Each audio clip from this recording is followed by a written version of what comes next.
फिर एक बार आप सबका बबीता का किचन में स्वागत है। और आज मैं आई हूँ फिर एक बार एकता कपूर के लिए, क्योंकि अभी तक उन्होंने माफी नहीं मांगी है। आज मैं एक बात बता देना चाहती हूँ कि पिछले दिनों में मैंने न्यूज में देखा, देहरादून में जो आर्मी ऑफिसर्स की ट्रेनिंग जहाँ होती है, वहां पर कुछ आर्मी ऑफिसर्स 333 वहां से ऑफिसर्स बन के वो लोग निकले हैं। उनका उस दिन पासिंग आउट था और आपको बताऊं उस दौरान उनके पेरेंट्स वहां पे नहीं थे। क्यों नहीं थे? लॉकडाउन के कारण। इतनी बड़ी अचीवमेंट और उन बच्चों को कैसा लग रहा होगा आप सोचो। और वहां से वो पोस्टिंग कर दिए गए हैं जहां जहां उनको काम के लिए भेजा गया है। आप सोचिए कि क्या उनकी वो खुशी नहीं होगी, उनके माँ बाप के साथ वो शेयर कर सके। ये फौज है ना, ये फौज है। जब कभी आप फौज में जाते हो तो सबसे पहले आपको आपका परिवार आपको त्यागना पड़ता है, आपको देश के लिए काम करना पड़ता है। क्योंकि मुझे पता है, मैंने देखा है, मेरे पापा को भी कई बार मुसीबतें आती थी, पापा नहीं आ पाते थे, मम्मी ही देखती थी हम लोगों को।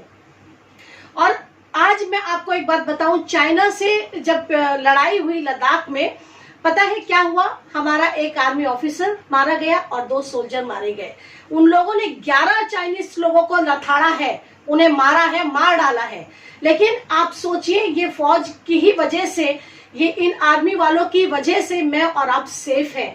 आप खुद सोचो ना एकता कपूर, ठंडे दिमाग से, आपसे गलती हुई है, इंसान से ही गलती होती है, आप जाकर माफी मांगो। मैं आपसे ये नहीं कह रही हूँ कि आप आम आदमियों से माफी मांगो, पर आप उन आर्मी के अधिकारियों से, उन आर्मी ऑफिसर से, आर्मी के लोगों से आप माफी मांगे। और जो माफी मांगते हैं वो छोटा नहीं होता है, माफी मांगने से हम छोटे नहीं हो जाते हैं। आप इस बात को अभी तक नहीं समझ पा रही हैं। आप इस बात को समझो कि आपसे कहाँ पे गलती हुई है। आप सोचो, कभी उन्होंने नहीं सोचा होगा, उस आर्मी अफसर ने, कि अब वो अपने परिवार को छोड़कर वहां पर है और वो कभी अपने परिवार को मिल नहीं पाएगा। कैसा फील हो रहा होगा उन सोल्जर को, जो 2 सोल्जर वो सिर्फ हाथापाई के कारण, आधे गुम्मे ईंटे वो सब चले हैं, उसके कारण गोलियां नहीं चली हैं। किसके लिए? हमारे लिए। अब भी मौका है। मैं बारंबार आपसे कह रही हूं कि आप जाओ और माफी मांगो। एकता कपूर, ये बहुत गंदी वाली बात हुई है जो आपने वेब सीरीज बनाई है। इसका आपको पछतावा होना चाहिए कि हाँ, आपसे गलती हुई है और आपको जाके माफी मांगनी चाहिए। मैं सुशांत सिंह का भी बहुत, जो उनका निधन हुआ है उसके लिए भी मैं बहुत दुखी हूँ। हम सब बहुत दुखी हैं।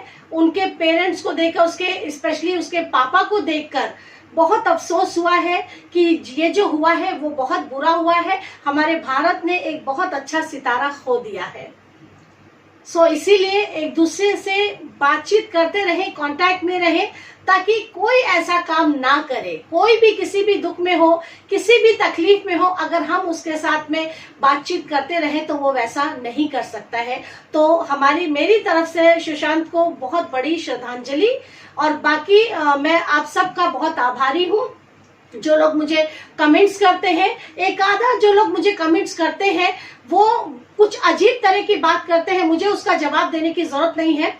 और मैं उन लोगों के लिए बहुत आभारी हूँ, अपने सब्सक्राइबर्स का, और अपने जो मुझे लाइक करते हैं, जो मुझे कमेंट्स करते हैं, मुझे सराहते हैं। और बहुत मुझे अच्छा लगता है, आप लोग मुझे बहुत अच्छे अच्छे कमेंट्स करते हैं। मैं सब अपने भाई बहनों का और उन बच्चों का बहुत बहुत आभार मानती हूँ कि आप सब मेरा परिवार का हिस्सा हैं और आप सब ने मुझे बहुत प्यार दिया है। मुझे इसी तरह आप सब प्यार देते रहें और आप सब लोग सुखी रहे अपने अपने घरों में। और जिस तरह से ये कोरोना फैल रहा है, मेरी आप लोगों से एक अपील है कि अपने घरों में रहें। अगर आपको किसी चीज की जरूरत है तो घर से एक ही जन जाए अगर जरूरत है, नहीं तो अपने परिवार के साथ में आप अपने अपने घरों में रहें, सेफ रहें।